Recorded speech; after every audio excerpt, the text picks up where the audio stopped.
बच्चों इसके क्वेश्चन बन सकते हैं। कौन कौन से क्वेश्चन बन सकते हैं ये भी बताने जा रहे हैं हम। पहला क्वेश्चन बन सकता है पदार्थ किसे कहते हैं।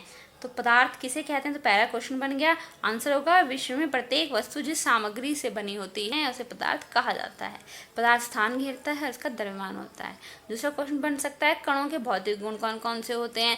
तो आप इसको यहाँ से यहाँ तक लिख सकते हैं कि पदार्थ कणों से मिलकर बना है, यह सतत नहीं है और पदार्थ के कण अत्यंत छोटे होते हैं। अगला क्वेश्चन बन सकता है कि पदार्थ के कणों के गुण क्या क्या हैं, अभिलाक्षणिक गुण क्या क्या हैं। तो आप इन तीनों पॉइंट्स को लिख सकते हैं। अगला प्रश्न बनता है कि पदार्थ कितनी अवस्थाओं में पाया जाता है।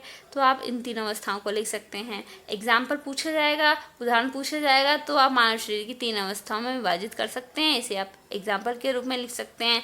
अब अगर एग्जाम में ये आता है कि आप ये बताइए कि ठोस अवस्था और गैसीय अवस्था, द्रव अवस्था, इन तीनों अवस्थाओं को में क्या अंतर है, तो आप तीनों को लिख देंगे, तीनों के पॉइंट लिख देंगे। लेकिन अगर ये पूछा जाता है कि ठोस अवस्था किसे कहते हैं, तो आप ये 4 पॉइंट लिखेंगे। ये पूछा जाएगा कि द्रव अवस्था किसे कहते हैं, तो आप ये पॉइंट लिखेंगे 4। गैसीय अवस्था किसे कहते हैं, तो आप इन 5 पॉइंट्स को लिखेंगे। अब ये पूछा जा सकता है कि पदार्थ की अवस्थाओं में परिवर्तन किस तरीके से होता है, तो आप ये लिख सकते हैं। आपसे ये पूछा जा सकता है कि कौन कौन सी अवस्थाओं में कौन कौन से परिवर्तन होने पर पदार्थ की अवस्था बदल जाती है। तो पहला क्या होता है, तापमान में परिवर्तन करने पर अवस्था बदल जाती है। दूसरा क्या है, दाब में परिवर्तन करने पर अवस्था बदल जाती है। तो तापमान में परिवर्तन करने से अवस्था बदलती है तो उसको हम गलनांक, अब डेफिनेशन आ सकती है कि गलनांक किसे कहते हैं, या गलन की या संगलन की गुप्त ऊष्मा किसे कहते हैं। तो गलनांक की डेफिनेशन हो जाएगी यहाँ से यहाँ तक।